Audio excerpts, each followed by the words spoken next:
भारत जगाच्या पाठीवर विविधतेने नटलेला देश. भारत म्हटलं की आठवतं धर्म, रूढी, परंपरा. भारतातील प्रत्येक राज्यामध्ये धर्माला पाठबळ देणाऱ्या, मानवता जिवंत ठेवणाऱ्या अशा अनेक परंपरा आपणास पाहायला मिळतात. परंतु देशामध्ये अनेक राज्यामध्ये परंपरेच्या बाबतीत धार्मिकता जपत मानवता शिकवणारं ज्या राज्याचं नाव अग्रेसर आहे ते राज्य म्हणजेच महाराष्ट्र. संतांची भूमी, संतांची परंपरा लाभलेला महाराष्ट्र. जगामध्ये अनेक आश्चर्य असतील, परंतु सदेह वैकुंठ गमन हे जे पहिले आश्चर्य ज्या ठिकाणी घडले तो म्हणजे महाराष्ट्र. रेड्यामुखी वेद बोलविणाऱ्या कैवल्य चक्रवर्ती साधकांचा मायबाप संतश्रेष्ठ श्री ज्ञानेश्वर माऊलींनी ज्या ठिकाणी संजीवन समाधी घेतली ते पवित्र ठिकाण म्हणजे महाराष्ट्र. समुद्राची शाई आणि आकाशाचे पान केले तरी महाराष्ट्राची आणि महाराष्ट्रातील संत परंपरेची महती लिहून होणार नाही, एवढं थोरत्व महाराष्ट्रातील संत परंपरेचं आहे.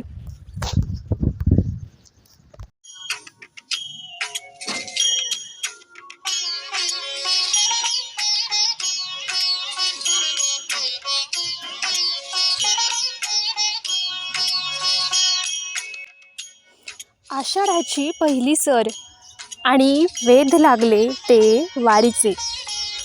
या आषाढ आणि श्रावण सरींचा प्रांजळ वर्षाव नेहमीच चिंब भिजवून आणि ओल्या मातीचा गंध अत्तराप्रमाणे सगळीकडे पसरवून जातो आणि त्यात सृष्टीचा हिरवा साज भ्रमंतीचे निर्देश देऊन भेटी लागे जीवा लागलीसे आस अशा तुकोबांच्या, ज्ञानोबांच्या अभंग रचना गुणगुणत टाळ मृदुंगाच्या अखंड गजरात सावळ्या विठुरायाच्या भेटीची आस लावणारी मनमोहक शिस्तीची आनंदवारी.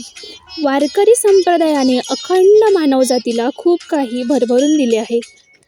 जातीभेद, वर्णभेद, धर्मभेद अशा मानवतेला तडा देणाऱ्या भेदांना ओलांडून त्या असुरी शक्तींच्या माथ्यावर पाय देऊन वारकरी पंढरीला जात असतो.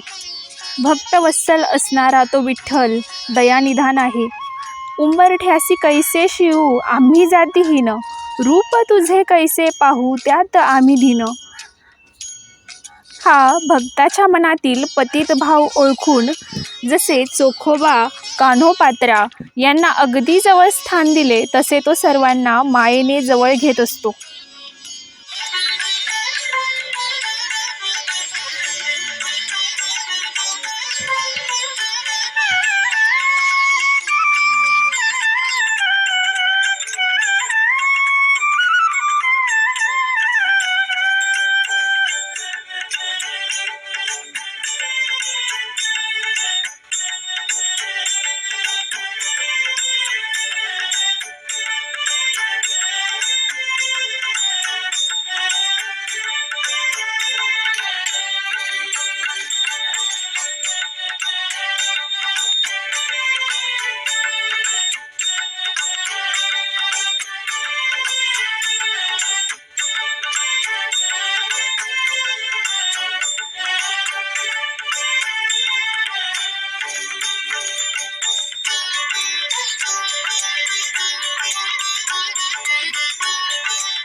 जनाई म्हणतात, विठू माझा लेकुरवाळा, संगे गोपाळांचा मेळा, विठू माझा लेकुरवाळा.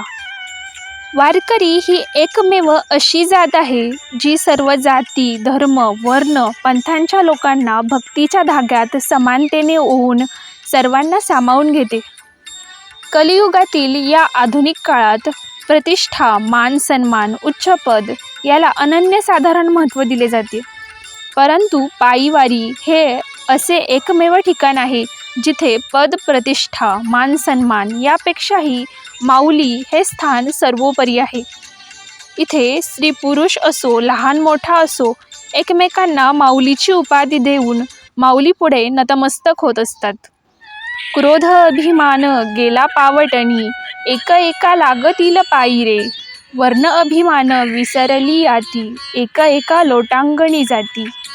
जगात कित्येक प्रकारची आश्चर्य आपल्याला पाहायला मिळतात, परंतु पायीवारी हे असे आगळे सोहळात्मक आश्चर्य आहे की त्या ठिकाणी कोणतेही आमंत्रण नसताना, कोणताही वादविवाद न होता आपुलाची वाद आपणासी या तुकोबांच्या उक्तीप्रमाणे शिस्तबद्ध पद्धतीने फक्त आणि फक्त संतांचा एकच विचार घेऊन काम क्रोधादी षडविकारांना मागे पाडून पेरणीचे शेत पांडुरंगाच्या हवाली करून मनामध्ये परमात्मा श्री पांडुरंगाच्या भेटीची आस आणि मुखाने निवृत्ती ज्ञानदेव सोपान मुक्ताबाई एकनाथ नामदेव तुकाराम च्या गजरात सावळ्या विठुरायाला मनात साठवून कित्येक पाऊले चालती पंढरीची वाट हीच ती आनंदवारी.